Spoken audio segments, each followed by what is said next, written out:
Welcome, guys, to How the Frack We Got Here, a show that takes the news and events of the week and try to make sense out of it all. I'm your host, the most Will Buchanan, and on this show, we simply are all about the facts. There are plenty of news stations out there that simply want to do anything short but inform you. Here at How the Frack We Got Here, that's all we believe in. We go up to the left, we go up to the right, we go up to the middle of independence, we go after all sides because there's more than one side of a story to everything. And you need to know it all in order to actually formulate your own opinion. And that's what we try to do here at How the Frack We Got Here. Thanks for listening, and hold on. It's going to be fun. All right, guys. Today's date, August 31st, 2022, and this is How the Frack We Got Here. I'm host most Will Buchanan on the Frack We Got Here. We do take the events of the week and try to make sense of it all. Before we get started, guys, sometimes the language may be a little bit strong, so apologize in advance. At the same time, there may be things that might be too intense to be shown to younger viewers, so viewer discretion is advised. Aside from that, welcome. So, as we are about to entrench on this Labor Day-esque weekend, we go back to Mar-a-Lago because apparently where there's smoke, there's fire.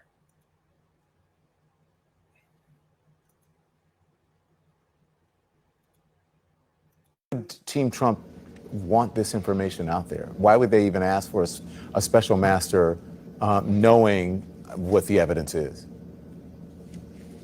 It's insane. They asked for the Justice Department to punch them in the face, and that's what the Justice Department did in this brief. As Elliot points out, they talk about obstruction. These documents were moved around from room to room, and then they actually show us the certification. I don't think we've seen that before. The certification from Trump's lawyers that said, "Hey, there were no more documents, no more classified documents left here," in response to a subpoena. They gave a red well of documents back, and it turned out. And they certified that's it. There's all the responsive documents we have. And it turned out that there were no documents anywhere other than in that storage room. It turned out there were documents in his office. There were documents all over the place and tons of them.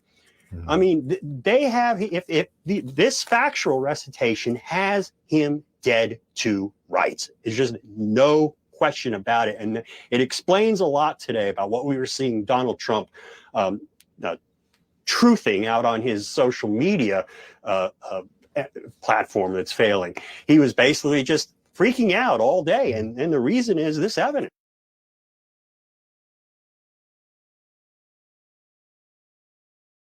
And that got away from me. I apologize. So what happened? Well, it seems that there were a few documents that were hidden at Mar-a-Lago in a certain area. And I keep saying this all the time, guys. I find myself saying this. Everybody on the conservative side, oh, this is a raid. They want to get Trump so bad. They want to get Trump on this. They want to get Trump on that. And at the same time, the more the Department of Justice looks into this, the more that Trump, our failure in chief, looks guilty. And I'm going to be honest, the more I look at this, the more I sit there and say it. What is it going to take to put this man in jail? Let's be honest. I haven't seen this much scrutiny at documentation at a presidential figure since Richard Nixon. Watergate. For all those, including myself, Watergate happened before my time, but I'm a student of history. The Watergate scandal had less documentation than this. And even more so, Nixon knew when it was time to get out because he himself was about to be impeached and removed as the president. Trump literally took home documents he was not supposed to have because once you no longer are president, you no longer have certain clearances. And he took documents pertaining to CIA, to FBI, and other agencies. Things that a private citizen cannot have. Even more so before the raid even happened, keep in mind, they asked him before to return the documents. It's like, hey, you took some documents, return them. He didn't return them.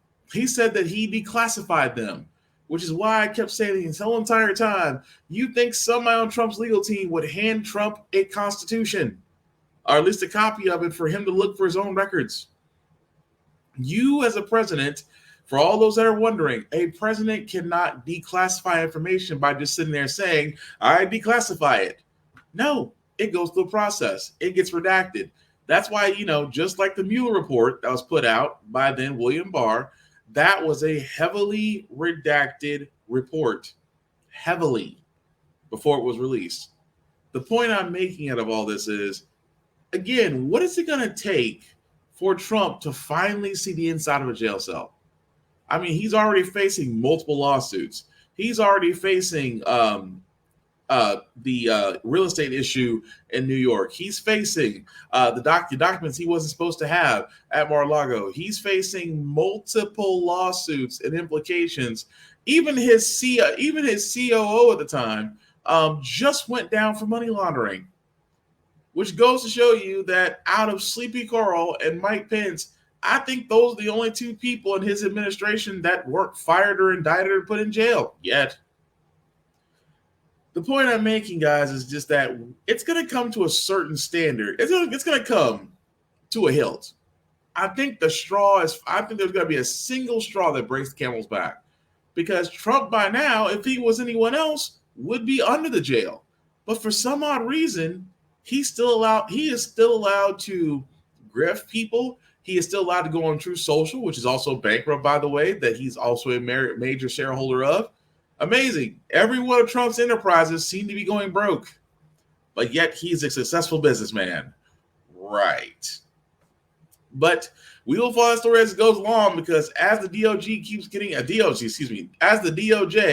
keeps getting more and more involved in this, the more it just looks like Trump will not get out of this, which doesn't bear well considering that in the next story where we talk about conservatives doing a 180 on a lot of things, because as I said, we are literally 1 day away from entering September.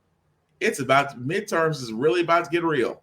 But imagine again, we look at towns that are woefully needing infrastructure, so to the point to where we have water crises. It's 2022, and we still have water crisis in America because a lot of places, its infrastructure is older than most bridges. But again, I'm not talking about Flint, Michigan. No, I'm talking about Jackson, Mississippi. Morning in Jackson, Mississippi, residents are already lining up for limited supplies of water. The governor declaring a new state of emergency, calling in the National Guard to help distribute water to 180,000 people. This is not a situation that's going to be solved immediately, and it's not going to be solved overnight. If you're lucky enough to get water from the tap, it has to be boiled. Caprice Young says her kids' schools have no water, forcing the district to implement virtual learning this week. It also means showering at a relative's house and spending $100 a week for bottled water. We've had to boil water to cook, to wash dishes, pretty much to brush our teeth. So it's been hectic. Football Hall of Famer Deion Sanders, now coaching at Jackson State University, says his players and the other students here need to be supported. This is the city of Jackson. We don't have water. So right now, we're operating in crisis mode. And for many more residents, the wait for water could be long.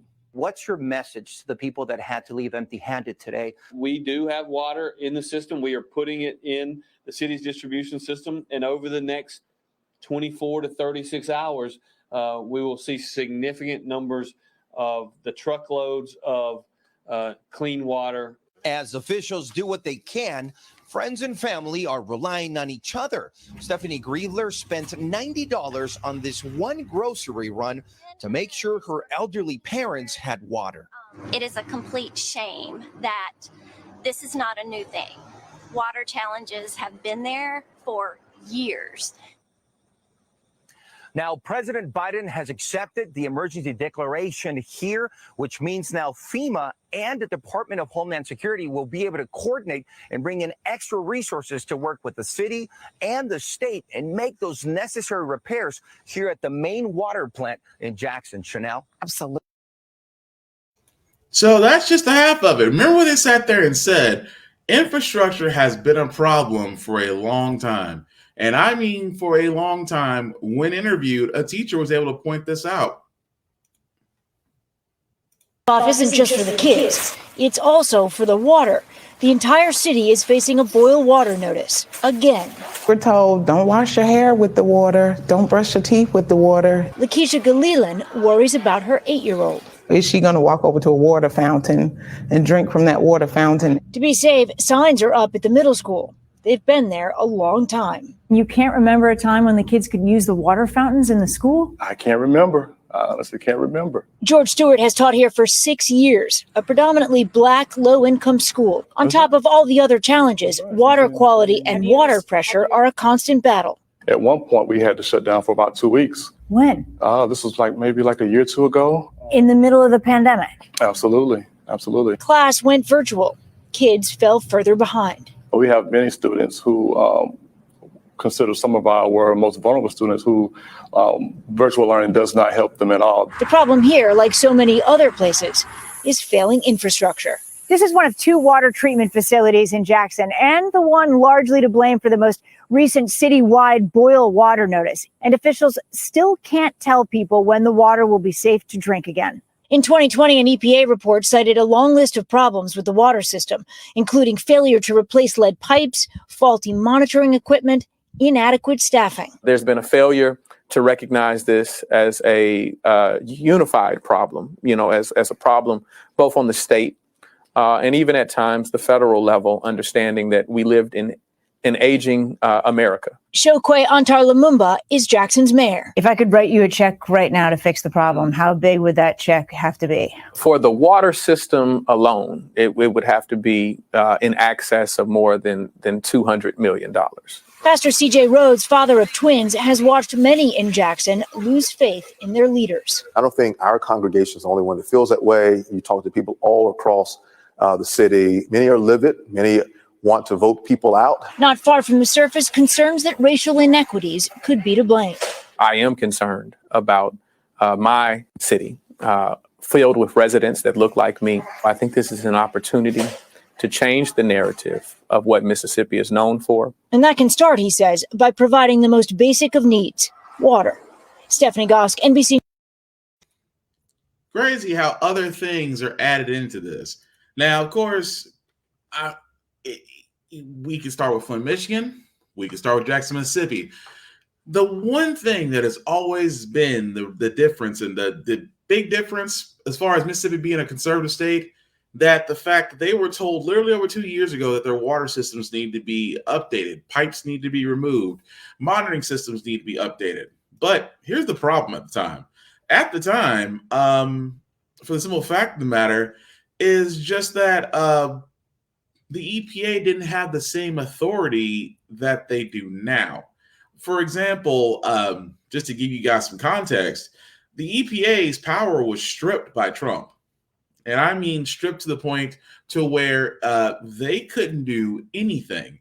And I do mean anything. Oh, they could put notices out there. True. Notices can be put out there. No problem. But aside from that, they couldn't do anything else. And that alone is a problem. So again, guys, the thing I keep pointing out the most is just that if you really do look at these situations, that you had Republican governors ignore infrastructure until it broke.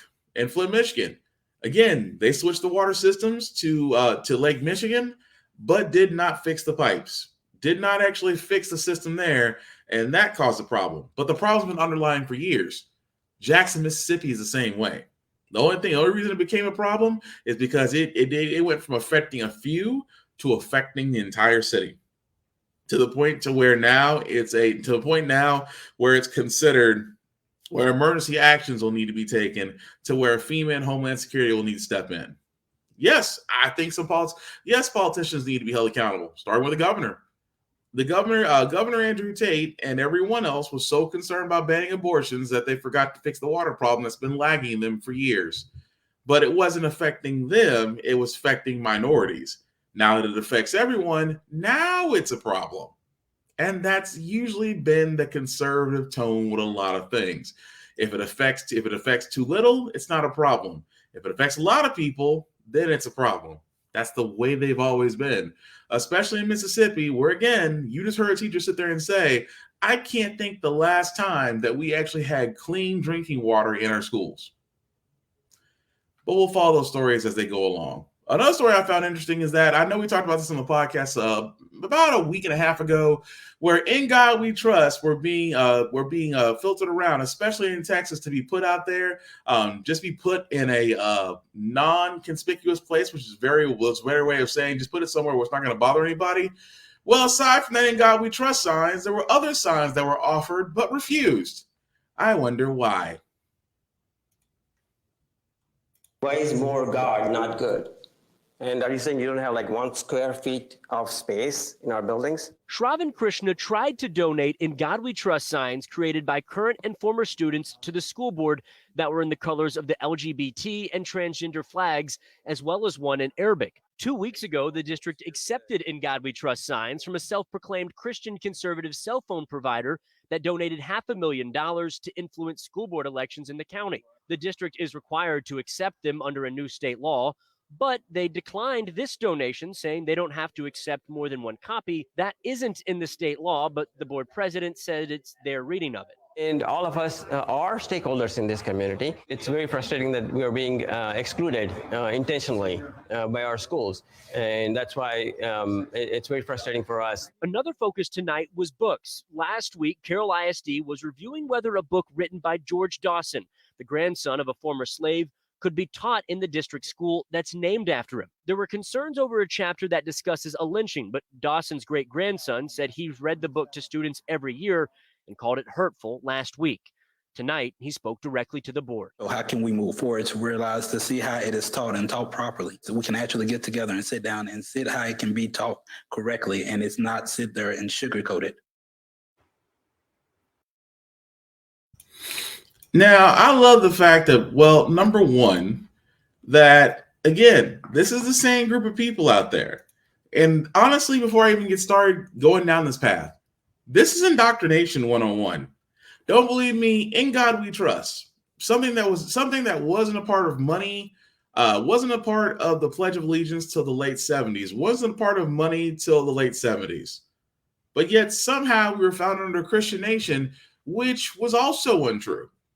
Again, indoctrination. Even more so that you will not accept "In God We Trust" signs in the same city, in the same state that accepted those from donors. You will not accept "In God We Trust" with LGBTQ plus colors or Arabic language "In God We Trust" signs.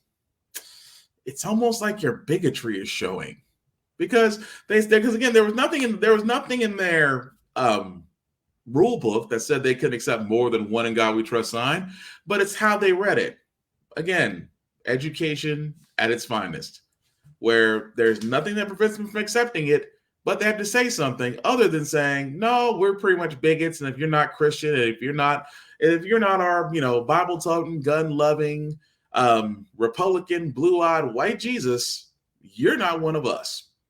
That's how they feel about it. Even more so where it goes back to books. We don't want our children to learn about slavery. Oh, you don't want them to know that your ancestors possibly owned slaves, and because of that, you don't want them feeling a certain way. This is why I say it's indoctrination 101, and why do we stay away from America's dark history? If you're going to tell history, tell the good and the bad. America has had a lot of dark moments, and even more so, yes, was there a group of people that was more responsible for those dark points in America's history than any other race? Arguably, yes. Should it be said? Should it be told? Yes. Because that's where you get cultural sensitivity. That's where you get cultural awareness. That's where a child realizes, oh, because of this happening in the past, I don't want to be a part of that. That's not indoctrination. That's actually producing critical thinking people. But again, conservative-led organizations, conservative-led education will always lead to narrow-minded, bigoted individuals. Tell me if I'm wrong. But speaking of narrow-minded, bigoted individuals, a lot of Republicans are really changing their mind on abortion. Not to the point to where they're going to sit there and agree with women that women should have full autonomy of their own bodies with nobody else's judgment or choices pushed upon them, but to soften the blow enough because they realize okay, yes, we succeeded in getting Roe versus Wade overturned, but at the same time, there are a bunch of future women voters who are necessarily pissed that their rights to their own bodies have been taken away, and this could affect me in the next coming weeks in September. At least that's the way of one Republican's way of thinking, which again I find hilarious. But you be the judge. People support common sense regulation around abortion. Republican U.S. Senate nominee Blake Masters, surrounded by his children, trying to reset the debate over abortion rights. I support a ban on very late term and partial birth abortion. And most Americans agree with that. Just after this digital video dropped, Masters' campaign site scrubbed strict anti-abortion language. Before, Masters wrote he's 100% pro-life, calling Roe v. Wade a horrible decision, then listed a series of strict stances on abortion. Now, a softer tone. Roe went from horrible to a bad decision. The words 100% pro-life removed from this section, and that list of positions is shorter. There's no getting around it that abortion in his particular race is a hot issue for one of those swing coalitions. He has to speak to that issue, and being pro-life 100% of the time isn't going to get him there. So he has to attempt to make that pivot. Masters' campaign says he remains 100% pro-life, but he's not the only one retooling. I'm Tom Barrett. In Michigan's 7th Congressional District, challenger Tom Barrett fundraised in the Republican primary as 100% pro-life, no exceptions. But over the weekend, his website that listed a value section to protect life from conception is now gone. Barrett's campaign tells CNN, we regularly update the website. Should all abortions be illegal in this country? In Iowa's Republican primary to represent the 3rd Congressional District, For all abortions, no exceptions. the man in the center, Zach Nunn, won the Republican nomination. The incumbent, Democratic Congresswoman Cindy Axne, turned that primary debate moment into a campaign ad. Even in the case of rape, even in the case of incest, even if a woman's life is in danger. Nunn's campaign did not respond directly to CNN's request for comment on the Democratic attacks, but Nunn wrote in an editorial that the ad was false and says while he opposes abortion, we must be compassionate toward both women and unborn children. I've grown up here. In Minnesota's gubernatorial race, Republican nominee Scott Jensen, a doctor, said this in a radio interview before the primary. If a mother's life is in danger, I think that would have to be a medical consideration and an area for potential exception. No exceptions for rape or incest? Unless the mother's life is in danger. Now, in the general election, he's calling his previous words clumsy. If I've been unclear previously, I want to be clear now. Rape and incest, along with endangering the mother's mental or physical health, are acceptable exceptions. It is an animating issue, particularly in very tight congressional and Senate races where there are lots of college-educated white women, but that's not every district in America. So in select races, you're seeing these shifts on abortion. The challenge is on some of these very hot issues, the other campaign keeps receipts, meaning they have the website. They have the primary TV ads. Too dangerous for Arizona. Those receipts are now appearing in general election ads. Democratic campaigns and groups have spent more than $50 million in ads referencing abortion since Roe was overturned, sensing a chance to energize voters this November. Again. How many more times? We're a month away. Well, technically we haven't reached September yet, but by the time tomorrow happens, it'll be September the 1st. We're not that far off. And actually, we're 2 months away because November. So, but it's funny. It is truly comical. It is literally the politician two-step, even more so. That we demanding answers this morning, saying she was the target. Quiet you. It is literally the politician two-step. You just saw three Republicans whose initial stance, I'm 100% pro-life. Abortion should be banned. regardless of his rape or incest, regardless of the mother's life is in danger, we must protect the unborn child. And as we get closer, to the midterm elections, Roe versus Wade, it was a bad decision.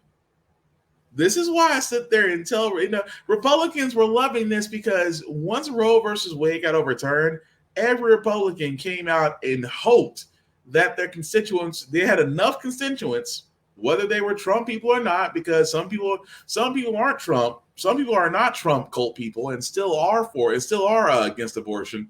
But a lot of those politicians were expecting those people to curry their favor and say, yes, I am pro-life. I am defending our unborn children. I am trying to, protect the ones that don't have a voice. They rode that wave until they realized, oh crap, there are a whole lot of women voters out there. And you could say college-educated white women, but you also forget there are twice as many minority women out there who feel just as pissed off.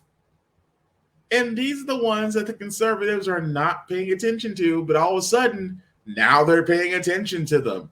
Because I said it a couple months ago in this podcast, once those November midterm elections come, I called it already. And I sat there and said this was going to happen, and watch, I'm right. The whole chickens is coming to roost. Republicans were praising Roe versus Wade got overturned. They're going to be eating crow by the time November comes around, because just like the journalist said, there are receipts. Everybody has kept receipts. We're in a world where anything that's online 9 times out of 10 has been screenshot, has been saved, and is hoping said person has turned around and has sat there and said, this is how you feel? Let me go back to this. That's the big one. Because if you haven't noticed, that's all in the PPP loans. Marjorie Taylor Greene, Ben Shapiro, a lot of them got caught talking about, well, if you take out a loan, you should pay for it. And in Twitter fashion, this you? And they showed. And you can also go on ProPublica.com and you can see everybody got PPP loans and which ones they got forgiven. But going back to these Republicans who are changing their stances on abortion, because again, they realize the fallout from those women voters, from all those potential women voters, they're feeling the fallout from, because in my opinion, you spurned every woman that feels like her body choices are not her own, that a room of old white men decided that they still need to have control over a woman's body. And now, come November, it's going to be a different story, because trust and believe, every opponent of a conservative who is for abortion will remind everyone that every Republican is in favor of Roe versus Wade, including the ones that are running in November. All I can say to the Republicans is, good luck with that PR spin. All of you are going to need it. Switching gears for a second before the story actually played, a Duke volleyball player has come forward because she was the target of racial slurs. Yes, an NCAA player in 2022 at a spot where you don't normally think it would happen. But again, this goes back to my whole thing of indoctrinated religious schools, always doing some things that are, well, questionable. The Duke University volleyball player demanding answers this morning, saying she was the target of racist taunts during a match in Utah. This morning, she is telling her story, and Janae Norman is here with more on this. Good morning, Janae. Guys, good morning. So listen, classes started yesterday at Duke. So when I spoke with Rachel Richardson last night, she said she'd shoved the experience in the back of her mind and was focused on school and volleyball. She is a student athlete, but realizes that when people see her, she's a Black woman first. And she's hoping the racism she endured on the court can be a teaching moment for folks off the court. Richardson again fires that one. New fallout this morning from the volleyball court. Well, at first it was kind of like did I hear that right? Like, I didn't really believe it. Duke sophomore Rachel Richardson says she and her Black teammates were targeted with racial slurs and threats during their game against rival BYU over the weekend. The next time I went back to serve, I was like, okay, yep, I definitely heard that right. I immediately just told one of my most trusted teammates, and I was like, I just heard someone use a racial slur, to address me, essentially. Richardson taking to Twitter saying the heckling lasted for the entire match, and when it turned to threats, they began to feel unsafe. She says both the officials and BYU coaching staff were made aware of the incident during the game, but failed to take the necessary steps to stop the unacceptable behavior and create a safe environment. My coaches and my teammates, they responded immediately to the best of their ability, because in that moment, I was like, they're doing something on my behalf. BYU confirming that the fan accused of launching those attacks is not a student and that they are now permanently banned by BYU. Even if, as they say, it wasn't a student who was doing this, there were students nearby. And so the fact that they didn't know what to do in the moment to call him out or to let him know that's not accepted here, you need to stop. That's not wanted here. It's a level of ignorance. And so if there's a lack of knowledge on racism and how to deal with it, that's how you have things like this continue to happen. The next night, the BYU athletic director with strong words for their supporters. Cheer them on as loud as you can, but do not cross the line where you would hurt or harm anyone in any way. Richardson has thanked him for his support and says he's been at the forefront of making sure his athletes get the proper education and training to handle any similar encounter effectively. Richardson's father says although she's receiving overwhelming support, there's need for more action and accountability. So if you're standing in that crowd and someone is doing that next to you, what is progress? Progress is someone saying, hey, stop that. For Rachel, she calls the incident an opportunity for herself and for others. I'm not the first person. I'm not the last person. This isn't an isolated incident. It's an opportunity for not just me, but for anyone who has an opinion, anyone who has a voice, to decide that it should be the last time. So some said that the Duke volleyball team should have protested and stopped playing the match. Rachel says that never even crossed her mind. They were there to play volleyball. That's what they did. And she added that she doesn't believe this one person or even those in the crowd nearby are reflective of BYU's values. So, yeah, I can say that, but I kind of agree to a certain extent. It's like, if you heard a slur like that, do you think it's 2022? Yes. And there are still people, not just BYU. It can happen anywhere. And yeah, that person was found out and was banned. Okay, cool. But again, the actual environment that spurned that is still there. Now, I can agree with her to say, yeah, the moment that should have been heard, they should just went ahead and protest the game. Because let's be honest, the only thing that changes a lot of things in society is money. And unless money is affected, nothing is really going to happen. I do commend her for speaking out. I do commend the Duke and even BYU's athletic director coming out and saying, look, cheer them on, but don't cross the line. But yes, I mean, you may have tried to resolve the problem, but the cause of said problem is still there.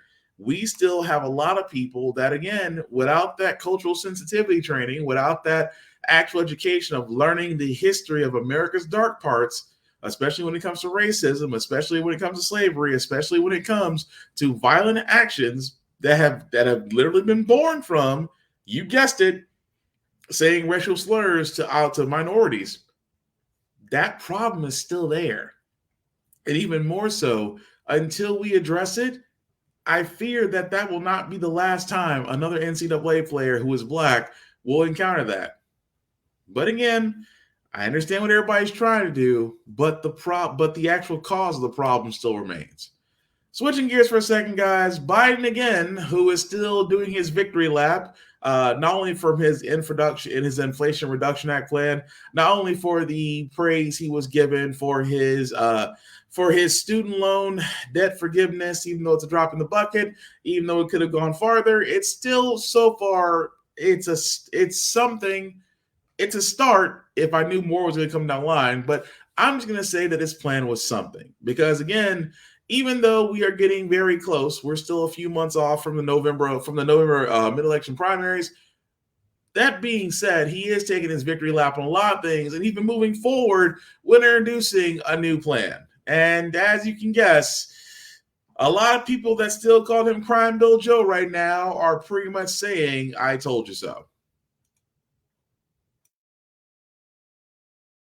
Yet another bullet-riddled car. A father shot dead at a gas station. A 14 and 10-year-old survived. Little more than 100 miles away, President Biden defended his record on crime ahead of this year's midterms. When it comes to public safety in this nation, the answer is not defund the police, it's fund the police. His administration's plan to curb gun violence includes $13 billion over the next 5 years to hire more police officers, $3 billion to help courts clear backlogs, and a 13% increase in the ATF's budget for new investigators to help cities trace firearms and analyze ballistics. The president also hoping to build on federal gun safety legislation Congress passed earlier this summer. I'm determined to ban assault weapons in this country.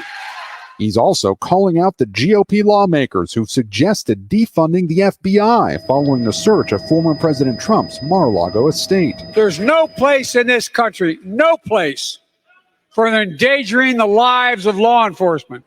Republicans are blaming Democrats and lenient prosecutors for the crime surge. We need to be more concerned with helping the victims of crime than in placating the perpetrators of crime. During the pandemic, firearm-related injuries nationwide rose 34%, deaths 28%.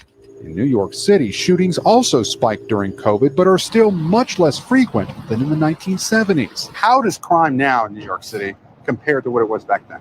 It's not comparable. That's when Curtis Sliwa first organized a volunteer group called the Guardian Angels to patrol subways and neighborhoods. You're beginning to see that we're receding back to a point where there was lawlessness and anarchy. And the gun debate is heating up once again here in New York. A ban on guns in so-called sensitive areas like Times Square takes effect this week. Okay. So, yeah, that did not go the way I intended. So there was a gun bill. There was a plan. There was a plan to basically curb gun violence. I actually give you a second. I'm pretty sure I can find it. Because it did say it a little bit. Okay, so it is a bill that he discussed that it's basically $13 billion over the next 5 years to hire more police officers. $3 billion to help courts clear $3 billion to help courts clear backlogs. Courts clear backlogs. Try saying that 5 times fast. Also, it also leads to a 13% budget increase for the ATF. Now, I know what a lot of y'all are thinking. $13 billion over the next 5 years to hire more police officers. $3 billion to clear court backlogs. The ATF's budget will get a 13% increase. There are a lot of people right now who call him Crime Bill Joe and going, he's already done it once. Now, again, I keep saying this the entire time. The whole point of curbing violence, gun violence, is not to basically increase law enforcement, especially when law enforcement needs to have an overhaul on itself. Especially the fact that, again, you trade longer to be a stylist or a plumber, electrician, or a contractor than you do a law enforcement in this country. At the same time, the next two stories will immediately show why law enforcement definitely does need to be looked at and overhauled. Even more so that, again, $3 billion for the court clear a court backlog, which means you want to process cases. You know how else you can process cases? Decriminalize marijuana, and basically anybody that has low to mid-level marijuana charges should be released from jail and have their records expunged. That's how you can reduce crime. You know how else you can reduce crime? By investing in communities that have low income or lack of financial or other opportunities to basically curb crime themselves. Because again, when you have a location that does not have a lot of financial educational opportunities, that does not have a lot of vocational or after school programs for kids, that does not have a working library or a pool or recreation areas for children, when you have nothing but poverty, low income wages, and overcrowding, what do you think is going to happen? Crime. But you don't combat crime by adding more officers, which is, again, this is the plan that Biden is wanting to move first on. I could see a lot of moderate and centrist Democrats running on this. Republicans, because you would think this would be up their alley because, you know, they were all about backing the blue. But as you can tell, they're not doing much backing the blue these days, especially when it comes to that. So they're a toss-up. So again, for all those that are saying, oh, Joe is just going to be old Crime Bill Joe, it's hard to argue and not say that you're right because you've been validated. But speaking of the officers I talked about, guys, especially Uvalde, again, we did talk about the police chief being fired as of last week. And then I also said, what is going to happen to the officers that were under his watch that were waiting 70 plus minutes to breach the door to stop one lone gunman? I wonder, were they able to keep their jobs? I hate that I'm right. Outrage in Uvalde, Texas, 3 months after the school massacre that left 19 children and 2 teachers dead. The new school year about to begin, parents were left with unanswered questions at a school board meeting last night. Officials acknowledge they still haven't started the process of evaluating the police officers who responded to the massacre, so those officers will remain on the job, and many of the new security measures are still not in place. Additional police officers have not been hired, as promised, and the board doesn't know who will monitor hundreds of new security cameras. It is time now for a look. Messed up, isn't it?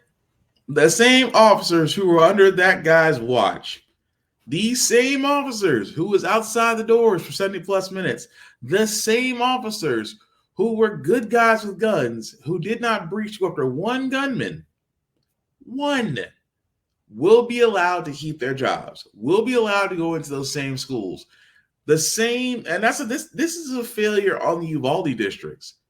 This is a failure on the Uvalde school district. This is a failure on everybody from the mayor down.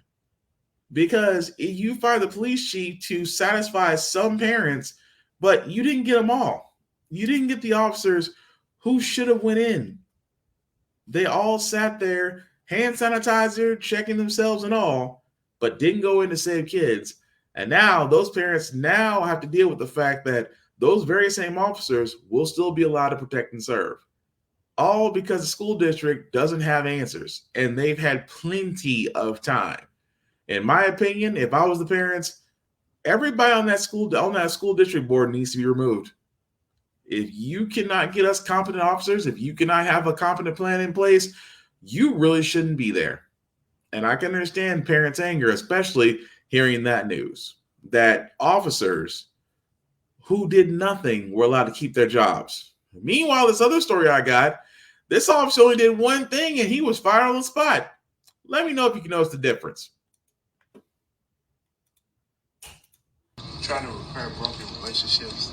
And brother, we need you. This is Louisville Metro Corrections Officer Turon Knight at the police department set up at the Kentucky State Fair. He's making a phony recruiting video for LMPD, pretending that he works for them instead of for the jail. The video quickly goes south. We need backup. Answer the call. Be a part of a great police department. Never mind what happened to Breonna Taylor. We killed that bitch. Knight doesn't stop there. You want to drive vehicles like this and fly in planes? Do you want to be able to have unlimited off duty? Do you want to be able to support your family? Do you want to kill people and be able to get off for it? Join Louisville Metro Police Department. The jail's director, Jerry Collins, said he fired Knight as soon as he could. We do not tolerate that. That's disgusting. Make you sick to your stomach. That officer should never work in law enforcement again. The video so offensive, they said, that the FOP, tasked with defending officers for wrongful termination, jumped on board, saying there is no excuse. There's no appeal process going to be done on behalf of the FOP. We believe that decision was the right decision, and that should be the final decision. Knight had worked for the jail since 2018. The video surfaced Tuesday, Collins said. Knight was fired within 2 days. Was able to, work with the union to accelerate this and get that person out of a uniform as fast as possible. Now, the one thing I did want to point out was that it is amazing to me that in Uvalde, that, the officers that follow police chief in Uvalde, Texas, still have their job. Caught on videotape, doing nothing. Meanwhile, in Louisville, a Department of Corrections officer was also masquerading as a cop in a video, turns around and says, Breonna Taylor, we killed that. And also said, do you want to be able to kill people and get away with it?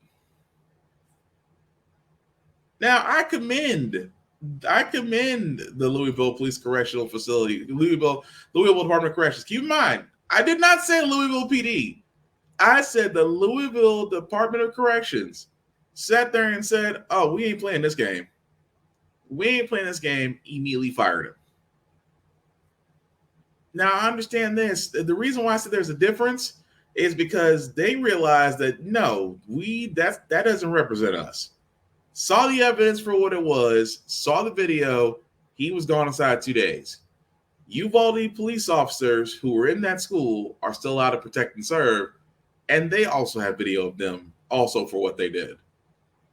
Explain to me the difference, because all I see is one school district protecting their officers, and I had to see a Department of Corrections 6 states over literally do the right thing and get rid of the guy because he doesn't represent what they are. It is amazing how a Department of Corrections can act faster in firing an officer than a school district can of removing the officers along with their police chief. It is sad. It is sad. It is scary. And at the same time, I guarantee you that Department of Corrections officer send that video, there is probably some law enforcement and some delusional, misinformed individuals who will agree with what he's saying. And that is downright scary. But moving on to our last story, guys, before we get to our feel-good segment, I know I talked about student loans. I know we talked about Biden actually doing somewhat towards student loans. In his defense, I will always keep saying this, Biden in his defense, beside his student loan forgiveness plan, he did actually forgive the loans of those who were disabled, those who were in public service as far as teachers, first aid responders, things of that nature. He also did go down the list of colleges like ITT Tech and actually forgive the students of all their debt because of for-profit colleges that are preying upon them. Well, he actually did it again. Students that actually went to the Westwood College are getting their loans discharged. Said by the Education Department that the now defunct institution exploited students and abused the federal financial aid system. So 79,000 students who attended this college will now get their loans discharged. Now, as great as this is for those that went to Westwood College, it kind of reaffirms exactly what I've been saying, what they could have done. And what they could have done was simple. Biden could have done, because now it's becoming obvious that our $1.7 trillion and counting student loan debt could have been forgiven. Like I said, I'm not mad about the fact that yes, Westwood colleges, and also there is a settlement among colleges that is also being passed out that again you should be looking into. And of course, go to studentaid.gov to look into those programs and applications for borrower forgiveness once they become available. But at this point, it just goes to show you that yes, could have Biden done more? Yes, he could have. You know why? Both the wars now in Iraq and Afghanistan cost us nearly $7 trillion. That is more than double the amount that the total student loan debt right now is in America. If we get paid nearly $8 trillion for 2 wars in 2 different countries, we can surely pay off student loan debt for everyone. I mean, we could. But again, ITT Tech was one. Westwood College is another. I think that as the Education Department is starting to crack down these for-profit colleges, there may be more coming down the pipe. We shall see. But that being said, guys, we are going to move to our feel-good segment because usually how the Frack we got here, we do cover a lot of things that are doom and gloom, sometimes make you lose your faith in humanity. But hey, it is Wednesday, hump day. Tomorrow will be Friday Eve, Labor Day weekend for a few people. And with that being said, we do want to leave you guys with some feel-good vibrations of stories out there. And I believe this one out here, like I said, it goes back to just honestly being grateful and what a young man has done because of that. Plus, meet the owner of a unique coffee shop in Pennsylvania. What they are grateful for. Astoria Coffee in New York City was the first place the book showed up. And it's so simple. It's just a few minutes every day. Teddy Droseros, who for 10 years has written down what he is grateful for every day. Thankful for the amazing dinner I had with my brother. Put the book in the coffee shop with the permission of the owner. So Astoria, you drop it off, and then do you keep going back to the coffee shop every day? Yeah, I check up on it and write myself. And And what was it like seeing people sitting there writing in it? Oh, that's always an awesome experience, like, because people would just take it and bring it to their seat and just read through it. So explain to me what the gratitude journal was going to be. I was just like, oh, this is just a tool that I can leave around everywhere to inspire people to practice gratitude. It didn't take long before the book filled up, and so another one was left there. I'm thankful for my pup, my health, friends, and fam. I'm grateful for living room, dance parties, and non-sexual intimacy. I love it. I love it. And at Bird Rock Coffee in San Diego, California, he put out more books after he moved there. So then how many coffee shops did you end up giving books to around the country? I actually don't know. My friends would help me out. You know, when they were traveling, they would get books out there. And then I started getting random emails from strangers saying, hey, I saw this in this coffee shop. Can we bring it to my neighborhood? He calls his project Grateful Peoples. And a lot of that gratitude comes right back to him after the books are all filled up. How many of them came back? At least 100, I would say. So when you got your first book back and you went through it, how was that? I noticed that when I would feel down, I would go pick up one of the filled up books I collected. It would like instant make me feel better. Teddy Droseros, by his own admission, was not always a grateful person, and thinks about that when he comes here, where he watched his mother's ashes flow into the Pacific Ocean. What did she have? She was diagnosed with multiple sclerosis when I was a baby, but eventually passed from cancer. His mother's illness robbed him of a normal childhood, and it left him bitter, he says. My experience with her and her sickness, you know, MS impacts the brain and changes behavior and personality, and it was difficult. It was kind of hard to be grateful for it at the time, and the thing with why I became so passionate about gratitude and started Grateful Peoples is because the more time I took to write in this journal, I realized that everything I was experiencing with my mom was seriously my biggest blessing I'll probably ever have. Do you have your first entry? Yeah. February 29th, 2012. I'm thankful I was born healthy into a great family with all limbs and able to do everything I was able to as a child. Playing all those sports growing up was a blessing. If you need a fresh journal. Now schools have teamed up with Grateful Peoples because Teddy Droseros has distributed 20,000 books to school children. I'm grateful for my father. I am grateful for how education changed how I spoke and how I wrote. I'm grateful for my little brother doing good in school. It turns out that gratitude can foster more gratitude, and people actually want to read about it. So you ended up writing a book, and the book was written with the entries of all kinds of people.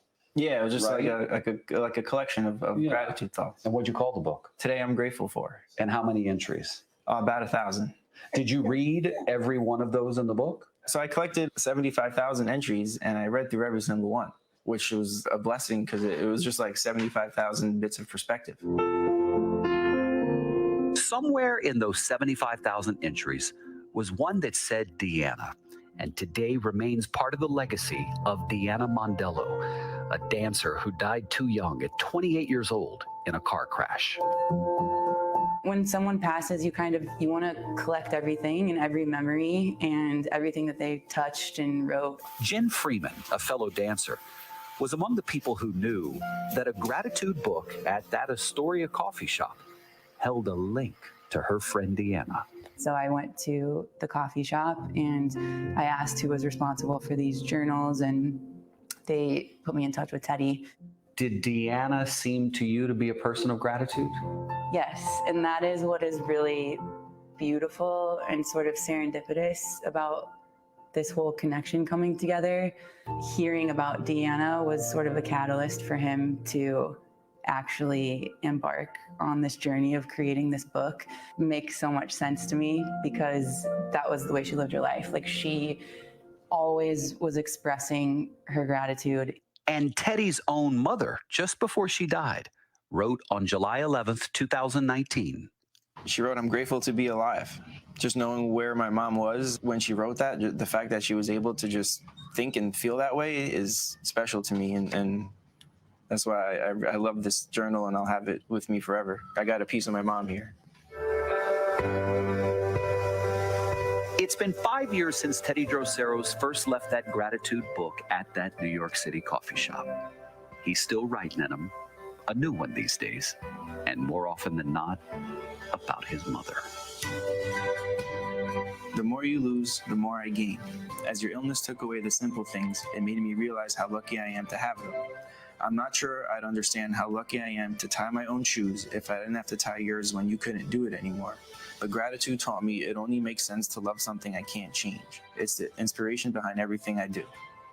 I just had a big aha moment.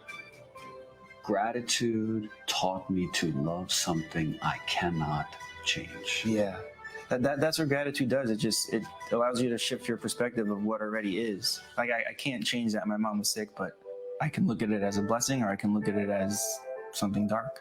But my relationship with her is the best it's ever been. It really is. Even though she's long gone, it continues? Yeah, oh, for sure. I'm more connected to her now than I ever was.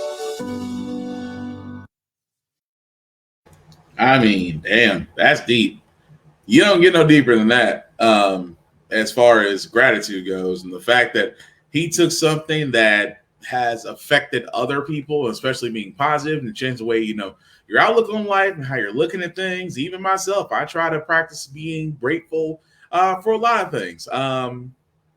Too many to list. But again, when you change the way you look at things, when you change your perception, you change your reality.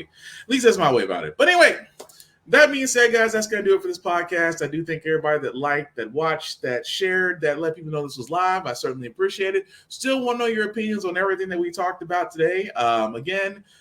Still want to know. Still want to keep that conversation going. But before we do, guys, here's some shameless plugging. Let me talk about my buddy Vaughn, Big BZA Dot on all socials. They the Vaughn Westman on Facebook. Definitely check him out, as he is everywhere, especially with his TikToks and what is Big BZ thinking, because he's a definitely out of the box cat, but I love him. But still, check him out. Big Busy A on all socials. Von Westman on Facebook. Of course, yours truly, guys, on every social you can find me on, BlackFox447. You can definitely follow me there. I usually post everything that I watch and play, and also some gym stuff, because I still do a couple push-ups. Same time, guys, I'm all about positivity, encouraging people to be forward, because we do need to change the way we approach each other, especially brothers. Don't be afraid to say hi if you see the brother in person. We are always, so walled up. We are so defensive, and I'm like, everybody is going through something, and nobody is whole, nobody is perfect. Everybody is going through something. But if you just check on them, say hi, say hello, see how they're doing, it's a lot more than just showing that you care. You could actually be saving a life in the process. It takes zero energy to be nice. It takes everything in you to be a dick. So don't be a dick. That's simple. Also, guys, if you're going to high traffic areas, please wear a mask, because monkeypox, COVID, and its Decepticons are still out there. There are still cases, even though we don't talk about it as much as we used to, but still, when you protect yourself, you protect others. So definitely try to do that. The last thing I'll say about the Frack we got here, guys, is all about staying informed. We are not trying to reinvent the wheel. We are simply trying to give you all the information, allow you to make up your own mind, provide a logical explanation to go along with it. Because when we don't learn from history, I should say, well, that was a terrible spill. Oh, that was funny. Because basically when we're informed, we're progressive, we move forward, we try to right the wrongs of our past by making decisions now that we should have done back then, like electing our first black woman to Supreme Court Justice, electing our first black woman to the Federal Board of Governors, electing our first black 4-star military general. When we don't learn from history, we are doomed to repeat it. That's why we keep asking ourselves, why does everything change? Why does everything go up on our paycheck? Why are we electing different politicians, but still the same old game in Congress? And most importantly, how the Frack we got here. Thank you all for watching, guys. Again, the link's at the bottom. Copy and paste that in your browser. It'll take you to all of my link trees. Like, share, and subscribe. Take care of yourselves and each other, and we will all get through this. Peace.